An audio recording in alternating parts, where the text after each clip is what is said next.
एक राजा की 6 पत्नियां थीं। राजा उन सभी को बहुत चाहता था। वो बहुत ही नेक दिल और प्रजावत्सल राजा था। राजा जय सिंह के राज्य में पशु पक्षियों से लेकर मनुष्य तक सब खुश थे, परंतु राजा के मन में एक गहरा दर्द छिपा था। उनकी 6 पत्नियां थीं, पर उनमें से कोई भी उसे संतान सुख नहीं दे पाई थी। ये दर्द हमेशा उनको कचोटता रहता था। राजा ने इसके लिए अनेकों यज्ञ और पूजा पाठ करवाए। जिस पंडित ने जैसा बोला, राजा ने वैसा ही किया, पर किसी की कोई भी युक्ति काम न आई। संतान की चाह में राजा ने एक एक करके 6 शादियां की, पर किसी भी रानी से उसे संतान सुख की प्राप्ति नहीं हुई। एक दिन राजा जय सिंह शिकार के लिए जंगल गए। वहाँ एक मृग का पीछा करते करते वो जंगल में दूर तक निकल गए। मृग तो भाग निकला, पर अब राजा भूख और प्यास से व्याकुल हो गया। तभी राजा के कानों में पानी के बहने की ध्वनि पड़ी। ध्वनि सुनते ही राजा की जान में जान आई। सोचा, जरूर आसपास ही कोई पानी का झरना है। भूख न सही, कम से कम प्यास तो मिटेगी। राजा ने ध्वनि की दिशा में तेजी से अपना घोड़ा दौड़ा दिया। जल्द ही राजा की आंखों के सामने एक बड़ा झरना था, पर जब राजा झरने के पास गया, तभी उसके कानों में एक स्त्री की आवाज पड़ी। अंधे है क्या? दिखाई नहीं देता? एक लड़की स्नान कर रही है। भूख प्यास से व्याकुल राजा ने उस तरफ तो ध्यान ही नहीं दिया था। लड़की की आवाज सुन राजा चौंक गया। उसने तुरंत अपना मुंह फेर लिया और बोला, क्षमा करे देवी, मैं इस जंगल में बहुत देर से भूखा प्यासा भटक रहा हूँ, जिससे विचलित होने के कारण मैं आपको देख नहीं पाया। इतना कह राजा मुंह फेरे ही वहाँ से कुछ दूर चलकर खड़ा हो गया। कुछ ही पलों में वह लड़की स्नान से निवृत्त होकर राजा के पास आई। उसने सूखे वस्त्र धारण किए थे और हाथ में कुछ फल लिए हुए थे। वह राजा के पास आकर बोली, महाशय, अब आप पानी पी सकते हैं। राजा ने झरने से पानी पिया और लड़की के दिए फल खाए। पानी और फल से उनकी भूख प्यास शांत हुई। राजा ने लड़की की ओर देखा और पूछा, हे सुंदरी, तुम कौन हो और इस जंगल ब्याबान में अकेली क्या कर रही हो? लड़की ने जवाब दिया, मेरा नाम मोहिनी है। मैं पास के गांव में रहती हूँ। रोज यहाँ स्नान करने आती हूँ और जंगल से लकड़ियाँ इकट्ठा करती हूँ। ये झरना जंगल के बीच में है, इसलिए यहाँ कोई नहीं आता। राजा जय सिंह मोहिनी की सादगी और सुंदरता पर मोहित होकर बोला, मोहिनी, तुम्हारी मदद के लिए शुक्रिया। आज तुमने मेरी जान बचाई है, वरना मारे भूख प्यास के मेरे तो प्राण निकलने वाले थे। मोहिनी बोली, महाशय, अब आप भी अपना परिचय दीजिए। राजा ने गंभीर होकर कहा, आज नहीं सुंदरी, फिर कभी मैं जरूर तुम्हें अपना परिचय दूंगा। इतना कह राजा ने अपने घोड़े पर सवार होकर वापस अपने राज्य की ओर प्रस्थान किया। परंतु राजा के मन में अब भी रह रहकर कामिनी के विचार आ रहे थे। उसकी सुंदरता, उसकी सादगी, उसकी मधुर आवाज, सब कुछ राजा के मन में गहराई तक उतर गया था। महल में लौटने के बाद भी राजा के मन में वो ही सब चल रहा था। राजा को समझ नहीं आ रहा था कि 6 रानियों के होते हुए भी वह उस अनजान युवती के प्रति इतना आकर्षित क्यों है। कुछ सोचकर राजा अपने भरोसेमंद वजीर गौरीनाथ के पास जाता है और उसे सारी व्यथा कह सुनाता है। राजा की सारी बात सुन वजीर बोला, महाराज, यदि ऐसा है तो आप उस लड़की से विवाह कर लीजिए। हो सकता है उससे ही हमें अपने राज्य का वारिस मिल जाए। राजा को अपने वजीर की बात उचित लगी। अगले दिन वो अपने वजीर को भी साथ ले जंगल में उसी स्थान पर जाता है जहां उसकी मुलाकात मोहिनी से हुई थी। राजा झरने के पास गया और उसे आवाज दी, पर कोई नहीं आया। जब बहुत बार आवाज देने के बाद भी मोहिनी नहीं दिखाई दी, तो राजा का वजीर उसके पास आया और बोला, राजन, हो सकता है वो आज आई ही ना हो। आपने बताया था वो पास के ही गांव में रहती है, हमें वहीं चलकर देखना चाहिए। राजा और उसका वजीर दोनों अपने घोड़ों के ऊपर सवार हो पास के गांव में जाते हैं। मोहिनी का नाम पूछते पूछते दोनों उसके घर पहुंच जाते हैं। 2 शाही व्यक्तियों को शाही घोड़ों पर देख गांव वाले भी कौतूहलवश आसपास जमा हो जाते हैं। राजा घोड़े से उतरकर झोपड़ी के बाहर जाता है और मोहिनी को आवाज देता है। राजा की आवाज सुन जब मोहिनी रोनी सूरत ले झोपड़ी से बाहर आती है तो उसकी आंखों में आंसू थे। जब राजा ने कारण पूछा तो एक गांव वाले ने बताया, महाशय, इस दुनिया में सिर्फ इनकी माँ ही थी, आज उनका भी स्वर्गवास हो गया। अब बेचारी रोएगी नहीं तो और क्या करेगी। इतना कह गांव वालों ने राजा से उनका परिचय मांगा। आप बताइए, आप लोग कौन हैं? गांव वालों के पूछने पर वजीर ने राजा का परिचय दिया तो पूरे गांव में खलबली मच गई। सभी ने मिलकर राजा का स्वागत किया। गांव के मुखिया से राजा ने कहा, अगर आप लोगों को कोई आपत्ति न हो तो मैं मोहिनी से विवाह करना चाहता हूँ। राजा की बात सुन मुखिया खुश होता हुआ बोला, महाराज, हमारी बेटी राजरानी बनेगी, हमारे तो भाग्य खुल जाएंगे।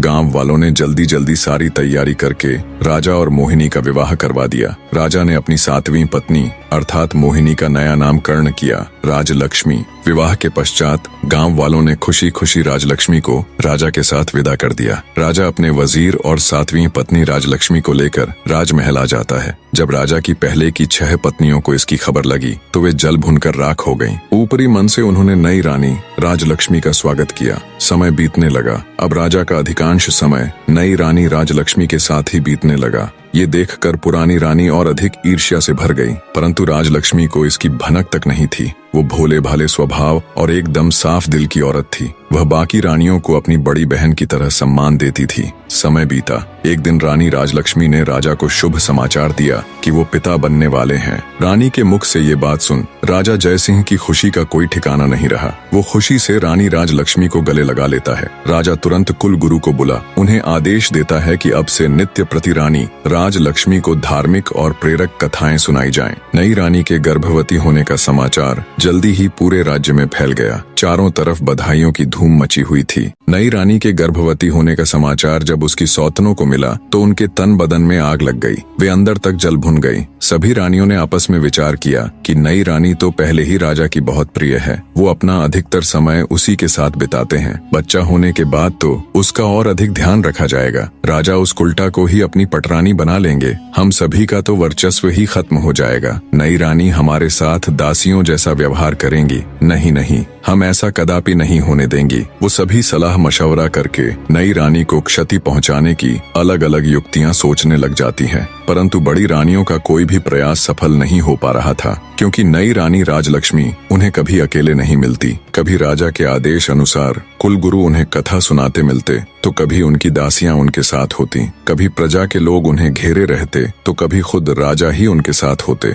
ऐसे में रानियों को कभी अपने मकसद को अंजाम देने का मौका ही नहीं मिला। इसी तरह समय बीत रहा था। रानी राजलक्ष्मी का गर्भावस्था का समय लगभग पूरा होने को आया था, पर फिर एक दिन राज्य की सीमा पर विद्रोहियों ने आक्रमण कर दिया। शत्रुओं से निपटने के लिए राजा जयसिंह को अपनी सेना सहित राजमहल छोड़कर राज्य की सीमा पर जाना पड़ा। बड़ी रानियों को तो जैसे सुनहरा अवसर मिल गया था। वे छोटी रानी को ऐसी दवाई देने लग गई जिससे रानी राजलक्ष्मी के गर्भ को क्षति पहुंचे और रानी से ऐसे ऐसे कार्य करवाती जो गर्भावस्था के लिए उचित नहीं थे। बड़ी रानियां छोटी रानी के भोलेपन का खूब फायदा उठाती और उन्हें उल्टी उल्टी चीजें सिखाती। जब कुलगुरु छोटी रानी को कथा सुनाने आते तो वो उसे अच्छी अच्छी बातें समझाते और आवश्यक सावधानियां बताकर चले जाते।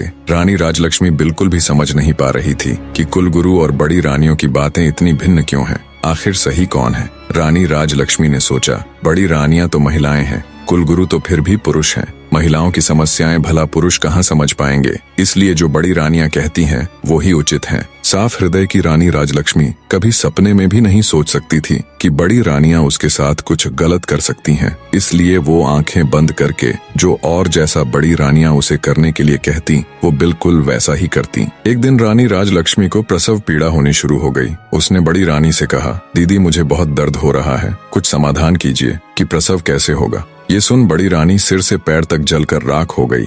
उसने विचार किया, इसका अभी से इतना ध्यान रखा जाता है, बच्चा होने के बाद तो पता नहीं इसे और कितना आदर सम्मान मिलेगा। छोटी रानी को मदद मांगते देख उसके मन में तरह तरह के षड्यंत्र चल रहे थे। फिर कुछ सोचकर उसने छोटी रानी को दिलासा देते हुए कहा, तुम बिल्कुल भी चिंता मत करो, मैं दाई अम्मा को अभी बुलाकर लाती हूँ। तब तक सामने की दीवार को पकड़कर खड़ी हो जाओ, इससे तुम्हें आराम मिलेगा और प्रसव भी ठीक से हो जाएगा। बेचारी छोटी रानी को प्रसव के बारे में कुछ भी नहीं पता था। जैसा उसे बड़ी रानी ने बताया वो वैसे ही खड़ी हो गई।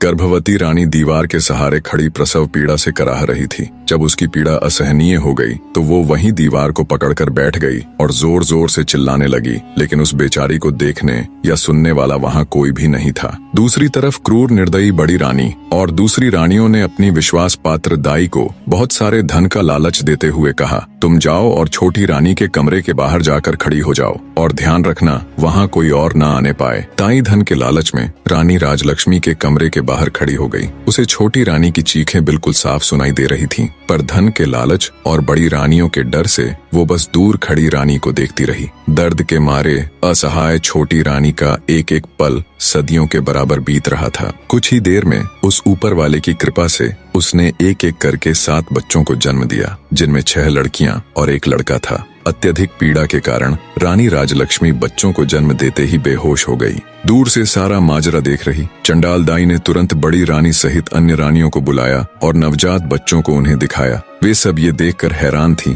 कि छोटी रानी ने एक साथ 7 बच्चों को जन्म दिया है और सभी बच्चे बिल्कुल स्वस्थ और तंदुरुस्त हैं। मारे जलन और ईर्ष्या के उन सब की आंखें विस्मय से फैल गईं। वे सब अपनी किस्मत को धिक्कार रही थीं कि कहां हम में से किसी को भी एक बच्चा तक नहीं है, और इस गांव की गंवार को एक साथ 7 बच्चे हो गए, और वो भी बिल्कुल स्वस्थ। पर कोई बात नहीं, जो हमें नहीं मिल सका वो हम इस गवार को भी हासिल नहीं होने देंगी। क्रोध और ईर्ष्या में अंधी हो चुकी बड़ी रानी ने दाई को आदेश दिया, तुम तुरंत जाओ और कुछ ईंट पत्थर के टुकड़ों को लाकर बेसुध छोटी रानी के पास रख दो। रानी का आदेश मिलते ही दाई तुरंत कुछ ईंट और पत्थर के टुकड़े ले आई और उन्हें छोटी रानी के पास रख दिया। फिर बड़ी रानी ने बेरहमी से दाई को आदेश दिया कि अब इन नवजात बच्चों को जंगल में ले जाओ और इन्हें मारकर जमीन में दफन कर देना। इसके बदले हम तुम्हें इतना धन देंगे कि तुम्हारी 7 पुश्तें बैठकर खाएंगी। धन के लालच में अंधी दुराचारी दाई खुश होते हुए उन बच्चों को लेकर वहां से चली गई। उसके जाने के बाद रानियों ने वहां से सभी निशान साफ करके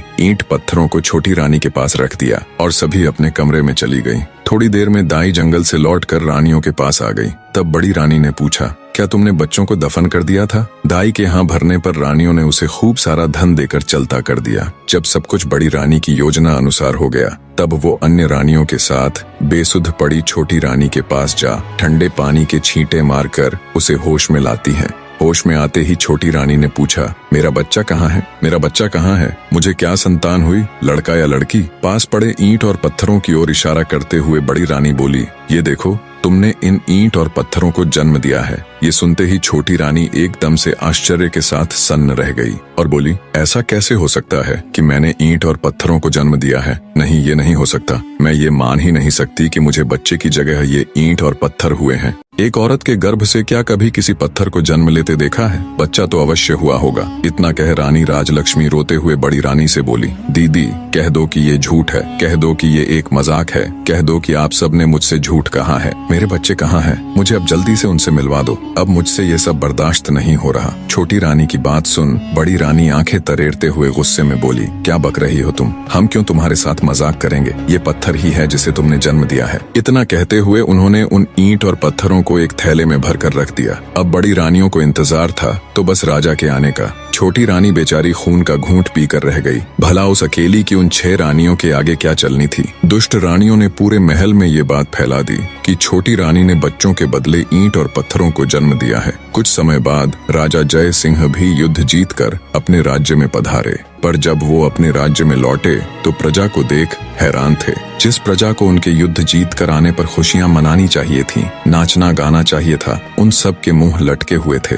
ये सब देख राजा को बड़ा आश्चर्य हुआ। वो असमंजस के साथ राजभवन में आए तो बड़ी रानी सहित अन्य 6 रानियों ने उनका स्वागत किया। उनके चेहरे पर अलग ही खुशी झलक रही थी, पर छोटी रानी राजलक्ष्मी का चेहरा मुरझाया हुआ था। ये सब देख राजा ने अपनी छोटी रानी से पूछा, क्या हुआ रानी, आपका चेहरा मुरझाया हुआ क्यों है? छोटी रानी कुछ कहती, उससे पहले ही बड़ी रानी बोल पड़ी, महाराज, चेहरा तो मुरझाना ही था, इसका भेद जो खुल गया है। राजा बोला, भेद? कैसा भेद? तुम मुझे साफ साफ बताओ रानी कि आखिर बात क्या है। क्या रानी का प्रसव ठीक से हो गया था? तब दुष्ट रानी दुख का दिखावा करते हुए बोली, महाराज, हमें ठग लिया गया है। हम सबके साथ बहुत बड़ा फरेब किया गया है। ये भोली सूरत वाली रानी राजलक्ष्मी एक झूठी मतकार और धोखेबाज औरत है। महाराज, ये धूर्त स्त्री गर्भवती होने का दिखावा करती रही, जबकि ये कभी गर्भवती थी ही नहीं। इसने तो बस सब दिखावा किया है। गर्भ होने पर कुछ तो होता, इसे तो ईंट और पत्थर हुए हैं। इतना कहकर बड़ी रानी ने थैले में इकट्ठे किए हुए ईंट और पत्थरों को राजा को दिखाया। ये सब देख राजा तुनक गया और बोला, बड़ी रानी, आप ये क्या कह रही है? भला एक मानव गर्भ से कभी ईंट और पत्थरों को पैदा होते हुए देखा है तुमने कभी? राजा की बात सुन बड़ी रानी बोली, क्षमा करे महाराज, पर हम भी तो आपको वही बताने और समझाने का प्रयत्न कर रही हैं कि इसने हमारे साथ गर्भवती होने का नाटक किया है। हम भी तो कब से उम्मीद लगाए बैठे थे कि राज्य का वारिस आएगा, हमें भी कोई माँ कहने वाला आएगा। हमारे भी कान तरस गए थे महाराज माँ शब्द सुनने को, पर इस दुष्ट औरत ने हम सबके साथ छल किया है। ये सब सुनने के बाद राजा को भी बड़ी रानी की बातों का विश्वास होने लगा। उसे भी लगने लगा कि छोटी रानी ने सबके साथ धोखा किया है। राजा छोटी रानी राजलक्ष्मी से कहता है, तुमने ये सब क्यों किया रानी? तुम्हारी हिम्मत कैसे हुई हमें छलने की? मैं तो जैसे तैसे विधि का विधान मानकर जी रहा था कि शायद हमारे भाग्य में संतान सुख है ही नहीं, पर तुमने तो हमें हमारे जीवन की सबसे बड़ी आशा दिखाकर उस पर पानी फेर दिया। गुस्से से भरा राजा लगातार अपनी छोटी पत्नी को सुनाए जा रहा था, मैंने तो तुम्हारा मासूम सा चेहरा देखकर तुमसे शादी की थी। मुझे क्या पता था तुम हमारे साथ इतना बड़ा विश्वासघात करोगी। आज से तुम इस महल में एक रानी नहीं बल्कि नौकरानी बनकर रहोगी। अब चली जाओ मेरी नजरों के सामने से, नहीं तो पता नहीं मैं गुस्से में क्या कर बैठूंगा। बेचारी छोटी रानी अत्यंत दुखी हृदय से चुपचाप कमरे से बाहर चली जाती है। इस घटना के बाद राजमहल में छोटी रानी का जीना दुस्सवार हो गया। बड़ी रानियां उसके साथ बहुत बुरा व्यवहार करती, नौकरानियों से भी ज्यादा उससे काम लिया जाता। छोटी रानी बेचारी जैसे तैसे अपने दिन काट रही थी। उसके पास कोई ऐसा प्रमाण भी नहीं था जिससे वो साबित कर सके कि वो सच में गर्भवती थी। अत्यंत दुखों से घिरी बेचारी छोटी रानी रात में घंटों अकेली बैठकर रोती रहती और सोचती, हे भगवान, ये मेरे साथ क्या हो गया? मुझसे ऐसा क्या पाप हो गया जिसकी मुझे इतनी बड़ी सजा मिल रही है? छोटी रानी को ये सोच सोच कर आश्चर्य होता कि मेरे नन्हे नवजात बच्चों के साथ पता नहीं क्या हुआ होगा। कहाँ और किस अवस्था में होंगे वो, पता नहीं जिंदा भी है या फिर काल का ग्रास बन गए। कई बार वो सोचती कि क्यों न सब कुछ छोड़ छाड़ कर वापस अपने गांव में चली जाऊं और अपनी पहले वाली जिंदगी जीऊं, पर फिर उसे गांव वालों का ख्याल आ जाता कि कैसे उन सब ने उसे कितने अरमानों से राजा के साथ विदा किया था। कितने खुश थे पूरे गांव के लोग। अब वापस जाकर उन सबको क्या जवाब दूंगी? किस मुंह से अपने दुर्भाग्य की कथा उनको बताऊंगी? यही सब सोचकर वो गांव जाने का विचार त्याग देती है। ऐसे ही समय गुजरता गया। एक दिन राजा जय सिंह अपने राज दरबार में बैठा था, तभी उनके राज्य में स्थित एक छोटे से गांव का प्रधान उनके पास आता है और हाथ जोड़कर राजा से कहता है, महाराज, आज मैं आपके सामने अपने गांव की एक बहुत ही विचित्र घटना के बारे में बताने के लिए हाजिर हुआ हूँ। ये घटना इतनी विचित्र है महाराज कि इसके बारे में आपको अवश्य पता होना चाहिए। राजा जय सिंह ग्राम प्रधान की बात सुन कहता है, कहो प्रधान जी, ऐसी क्या विचित्र घटना हुई भला? तब ग्राम प्रधान राजा को बताना आरंभ करता है, महाराज, हमारे गांव के पास ही एक जंगल लगता है, जहां से गुजरते वक्त पिछले कुछ समय से हम वहां एक चंपा फूल का पौधा और उसके आसपास बांस के कई पेड़ों को देख रहे हैं। पर महाराज, विचित्र बात तो ये है कि उन पौधों को किसी गांव वाले ने नहीं उगाया, बल्कि वो खुद ही वहां उगाए हैं। और उससे भी विचित्र बात है, उन पौधों की उगने की बनावट, उन्हें देखकर बिल्कुल ऐसा लगता है महाराज जैसे वो बांस के पौधे खास तौर पर उस चंपा के पौधे की सुरक्षा के लिए ही लगाए गए हों। ग्राम प्रधान की बात सुन राजा बोल पड़ा, तुम ये क्या कथा सुना रहे हो भाई? मेरी तो कुछ समझ में नहीं आ रहा, और इसमें ऐसी हैरान कर देने वाली आखिर क्या बात है? पौधे ही तो हैं, उग आए होंगे किसी भी तरह। तब ग्राम प्रधान बोला, क्षमा करें महाराज, पर आप पहले मेरी पूरी बात तो सुन लीजिए। जितनी विचित्र उन पौधों की बनावट है, उससे कहीं ज्यादा विचित्र ये बात है कि वो चंपा का पौधा अत्यंत खुशबूदार फूलों से लदा हुआ है, और जब कोई ग्रामीण अथवा राहगीर उसके फूलों को तोड़ने का प्रयत्न करता है तो वो किसी जादुई पौधे की तरह रहस्यमयी ढंग से ऊंचा होता चला जाता है। इतना ऊंचा कि हाथ से फूल तोड़ना तो दूर की बात है, किसी लंबी लकड़ी से भी उस पौधे के फूलों को तोड़ पाना असंभव है महाराज। अब राजा जय सिंह की ग्राम प्रधान की बातों में रुचि बढ़ने लगती है। वे पूरे ध्यान से उसकी बातें सुन रहे थे। आगे गांव का सरपंच बोला, और महाराज, सबसे विचित्र और हैरान कर देने वाली बात तो ये है कि वे पौधे आपस में किसी मानव की तरह बात करते हैं। ग्राम प्रधान की ये बात सुन कुछ देर पहले जो राजा उसकी बातों को हल्के में ले रहा था, अब वो चौंक कर बैठ जाता है कि पौधे आपस में बातें करते हैं, और वो भी बिल्कुल मनुष्य की तरह बोलकर। राजा के साथ साथ पूरा राज दरबार विस्मय से भर जाता है। सभी चौंक कर एक दूसरे का मुंह ताक रहे थे। राजा जय सिंह हैरानी से ग्राम प्रधान से कहता है, ऐसे कैसे हो सकता है कि पौधे आदमियों की तरह बात करें? ठीक है प्रधान जी, अब ये भी बता दीजिए कि वो पौधे आखिर बात क्या करते हैं? प्रधान जी राजा को जवाब देते हुए कहते हैं कि महाराज, जब भी कोई मनुष्य फूल तोड़ने के लिए चंपा के पौधे की तरफ हाथ बढ़ाता है तो चंपा के पौधे से आवाज आती है कि बांस भैया, गांव के ग्रामीण फूल तोड़ने के लिए आए हैं, इनको फूल दूं या लगूं आकाश। इसके बाद उन बांस के पौधों से आवाज आती है, नहीं बहना, लगो आकाश। और उसके आगे का तो मैंने आपको बताया ही है महाराज कि चंपा की डालियां इतनी ऊंची होती चली जाती हैं कि उनसे फूल तोड़ना असंभव है, परंतु सुबह जमीन में अपने आप अत्यंत सुगंधित फूल बिखरे हुए मिलते हैं। पर आज तक कोई भी व्यक्ति उन फूलों को अपने हाथों से नहीं तोड़ पाया है। गांव के सरपंच की बात सुन राजा जय सिंह सोच में पड़ जाता है। फिर कुछ देर विचार कर वो अपने भरोसेमंद वजीर गौरीनाथ को बुलाकर उसे निर्देश देते हुए कहता है, मंत्री जी आप फौरन वहां जाओ और सच का पता लगाओ। वजीर गौरीनाथ जी महाराज कह तुरंत ग्राम प्रधान को साथ ले गांव के लिए चल पड़ता है। कुछ ही देर में मंत्री और ग्राम प्रधान उन बोलने वाले रहस्यमयी चंपा और बांस के पेड़ों के पास पहुंच जाते हैं। सरपंच के साथ राजा के खास मंत्री को देख गांव वाले भी उत्सुकतावश आसपास इकट्ठे हो जाते हैं। मंत्री जब घोड़े से उतरकर उस चंपा के पौधे के पास जाकर देखता है तो उसे बिल्कुल उसी अवस्था में पाता है जिस प्रकार गांव प्रधान जी ने दरबार में राजा को बताया था। बांस के पेड़ों के बिल्कुल बीच में खड़ा चंपा का पौधा अपनी अलग ही छठा बिखेर रहा था। उसके फूलों से उठती भीनी भीनी खुशबू से कुछ देर के लिए तो मंत्री जी भी मदमस्त हो जाते हैं। तंद्रा टूटते ही उन्हें राजा का आदेश याद आता है तो वे उस चंपा के पौधे के पास जाकर जैसे ही उसके फूल को तोड़ने के लिए अपना हाथ आगे बढ़ाते हैं तभी चंपा के पौधे से मानव आवाज आती है जिसे सुनकर मंत्री ठिठक कर रुक जाता है। चंपा का पौधा बोला, हे बांस भैया, हमारे मंत्री जी मेरे फूल तोड़ने आए हैं, इनको फूल दूं या लगूं आकाश। तभी बांस के पौधों में से एक साथ आवाज आई, ना बहन चंपा,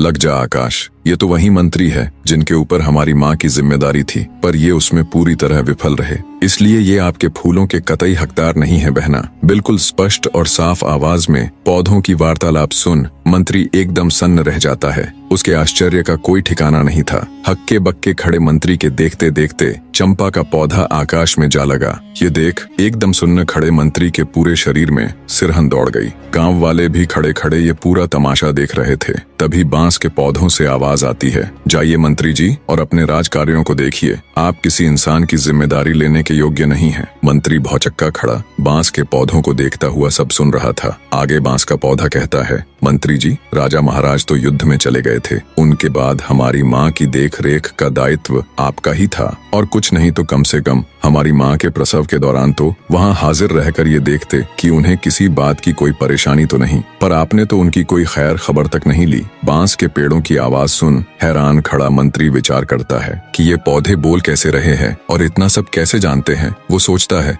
बात तो बिल्कुल सही कह रहे हैं, मैंने रानी राजलक्ष्मी की कोई सुध नहीं ली। ये सोचकर मंत्री आत्मग्लानि से भर उठता है। सोचा ये तो उससे बड़ी भूल हो गई। राजा की गैर हाजिरी में उसे रानी राजलक्ष्मी को गर्भावस्था में संभालना चाहिए था। मंत्री जी सोचते हैं, इसका मतलब क्या रानी राजलक्ष्मी के साथ कोई बड़ा षड्यंत्र हुआ था या कुछ और बहुत बुरा जो वो नहीं जानते। ये विचार आते ही उसने जब ये सब उन पौधों से जानना चाहा तो उनमें से कोई आवाज नहीं आई। जब बहुत प्रयास करने पर भी पौधों ने कोई जवाब नहीं दिया तो हैरानी के साथ साथ आत्मग्लानि से भरे मंत्री जी बोझिल हृदय के साथ वापस राजमहल की तरफ चल पड़ते हैं। वहाँ पहुंचकर वो सारा किस्सा राजा जय सिंह को कह सुनाते हैं और बोले, महाराज क्षमा करें, पर मुझे लगता है राजमहल में कुछ षड्यंत्र तो जरूर हुआ है। महाराज, आपकी गैर हाजिरी में मैं राजरानी की अच्छी तरह देखभाल नहीं कर पाया। आज उन पौधों की बात सुनकर ऐसा लग रहा है महाराज जैसे राजमहल में राजरानी राजलक्ष्मी के साथ कुछ बहुत बुरा हुआ है। मैंने उन पौधों से जानने की बहुत कोशिश की लेकिन उन्होंने मुझे कुछ नहीं बताया, इसलिए मेरा आपसे अनुरोध है कि आपको खुद वहाँ जाकर उन पौधों से बात करनी चाहिए।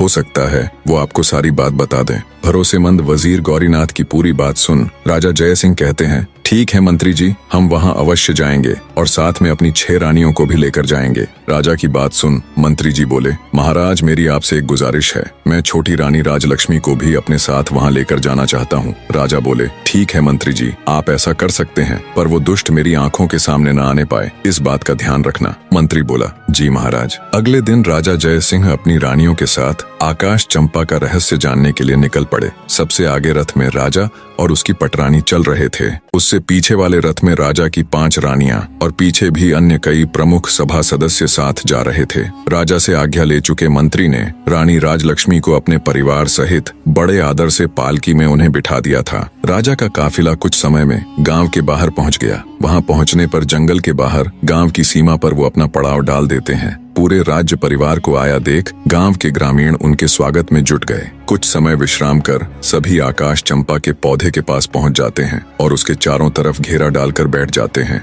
आज भी चंपा का पौधा अपनी सामान्य ऊंचाई पर खड़ा लहलहा रहा था और चारों तरफ अपनी खुशबू बिखेर रहा था। सब लोग उसकी खुशबू से सराबोर हो उठे, पर राजा तो चंपा के पौधे के रहस्य को जानने के लिए बेताब था। राजा की 6 पत्नियां उसके साथ बैठी थीं और छोटी रानी राजलक्ष्मी मंत्री जी की पत्नी के साथ बैठी हुई थीं। तभी बड़ी रानी यानी राजा की पटरानी राजा से बोली, महाराज, यदि आपकी आज्ञा हो तो क्या मैं इस खुशबूदार चंपा के पौधे से कुछ फूल तोड़ लूं? राजा बोला, अवश्य रानी साहिबा। तभी राजा की दूसरी पत्नी भी बोल उठी, महाराज, इन फूलों की उठती भीनी भीनी खुशबू को महसूस कर मुझसे बिल्कुल भी नहीं रुका जा रहा। क्या मैं भी फूल ले लूं? दूसरी रानी के साथ साथ तीसरी, फिर चौथी, सभी रानियों ने ऐसा कहा तो राजा बोला, अवश्य तुम सब वो फूल ले लेना। राजा ने सबसे पहले 6वें नंबर यानी छोटी रानी को फूल चुनने का निर्देश दिया और पटरानी सहित अन्य रानियों से बोले कि ये तुम सब में सबसे छोटी है, इसलिए सबसे पहले उसे ही फूल चुनने का अवसर मिलना चाहिए। राजा की बात से पटरानी सहित अन्य रानियां सहमत हो गईं, तो 6वें नंबर की रानी फूल तोड़ने के लिए चंपा के पौधे के पास जाती है। राजा सहित वहां मौजूद सभी की उत्सुकता पूरे चरम पर थी। सभी ये देखने के लिए आतुर थे कि अब क्या होगा।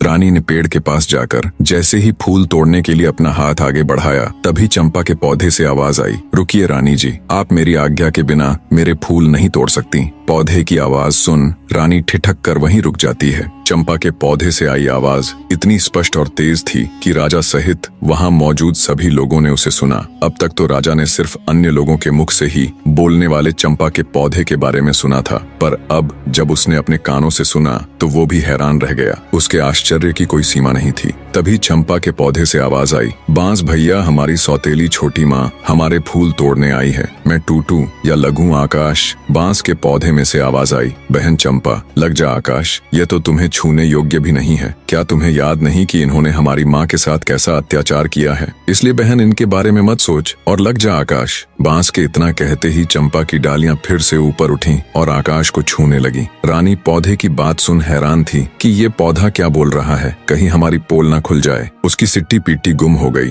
रानी ने सोचा, कहाँ तो फूल तोड़ने आई थी, फूल मिलना तो भाड़ में गया, यहाँ तो हमारा ही किया कराया उजागर हो रहा है। निराश हो चुपचाप वो एक चोर की तरह वापस आकर अपने स्थान पर बैठ गई, दुखी हृदय के साथ खुद में ही खोई। रानी राजलक्ष्मी के कानों में जब सौतेली माँ नामक शब्द पड़े तो उसके भी कान खड़े हो गए। चंपा और बांस की सारी बातें सुन उनका हृदय विचलित होने लगा। राजा सहित अन्य लोग भी सारी वार्तालाप सुन हैरान थे, पर किसी की समझ में अब तक कुछ नहीं आ रहा था। 6वें नंबर की रानी के आने के बाद 5वीं, चौथी, तीसरी और फिर दूसरी रानी भी हार मानकर अपने स्थान पर बैठ गई। जब किसी को चंपा का फूल नहीं मिला तो राजा की पटरानी अथवा बड़ी रानी चंपा के पौधे के पास गई। चंपा का पौधा अब भी आकाश में लगा हुआ था। पटरानी बोली, सुनो चंपा के पौधे, मैं इस राज्य की महारानी और महाराजा की पटरानी हूँ। इस राज्य में जो कुछ भी है उसके ऊपर हमारा अधिकार है, इसीलिए चंपा अपनी डाली को नीचे झुका और मुझे फूल तोड़ लेने दे। इस बार चंपा की डालियों से आवाज आई, भैया बांस, हमारी सौतेली माँ हमें फूल देने के लिए चेतावनी के साथ धमका रही है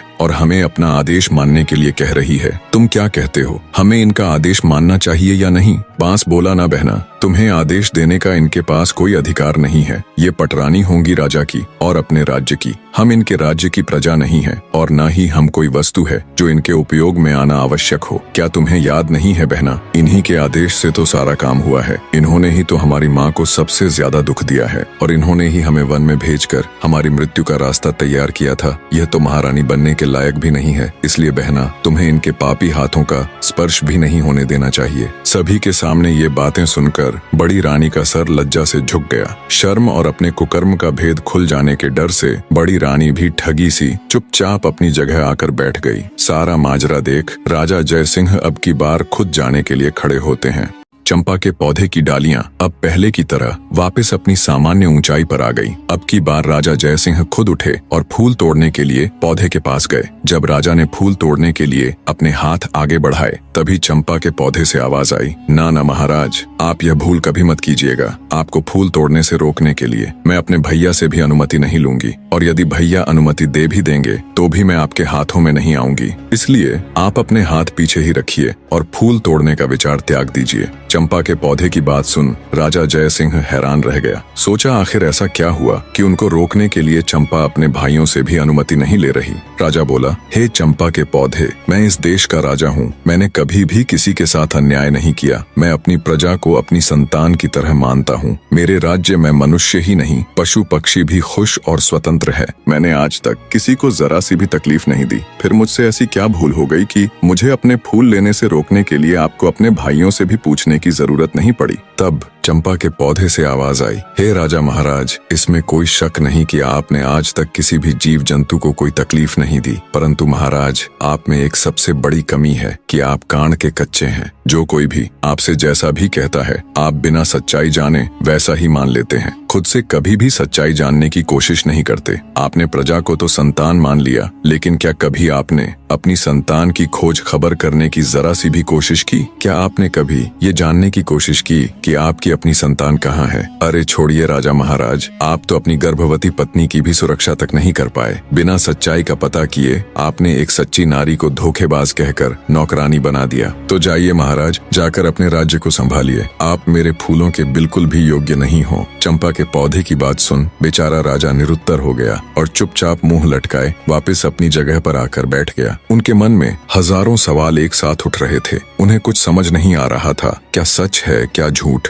राजा अपने विचारों की उधेड़ बुन में खोया हुआ था। तभी वजीर गौरीनाथ उनके पास आता है और कहता है, महाराज, आप यदि आदेश दे तो हम छोटी रानी राजलक्ष्मी को भी फूल तोड़ने के लिए एक बार पौधे के पास भेज कर देखे। राजा कुछ कहते उससे पहले ही पटरानी बोल उठी, मंत्री जी, जो फूल महाराज के हाथों भी नहीं टूटे, वह इस धोखेबाज के हाथों कैसे टूटेंगे? मंत्री जी ने प्रश्नवाचक दृष्टि से राजा की ओर देखा। चंपा के पौधे से अब तक की हुई इतनी बातों से राजा के मन में भी शंका पैदा होने लगी थी। उन्होंने अपनी शंका दूर करने का निर्णय लेते हुए मंत्री जी को अनुमति दे दी। मंत्री रानी राजलक्ष्मी के पास जा उन्हें फूल तोड़ने के लिए कहते हैं। मंत्री की बात सुन रानी राजलक्ष्मी अनमने मन से उठी और चंपा के पौधे की तरफ देखती हुई बोली, मंत्री जी, पौधे की डालियां काफी ऊंचाई पर हैं, मेरे हाथ वहां नहीं पहुंचेंगे। मंत्री बोला, रानी जी, आप एक बार वहां पर जाकर कोशिश करके देखिए तो सही। मंत्री जी के समझाने पर रानी राजलक्ष्मी हिम्मत करके चंपा के पौधे के पास गई। पौधे के पास जाकर जब रानी ने अपने हाथ बढ़ाकर चंपा के पौधे के तने को छुआ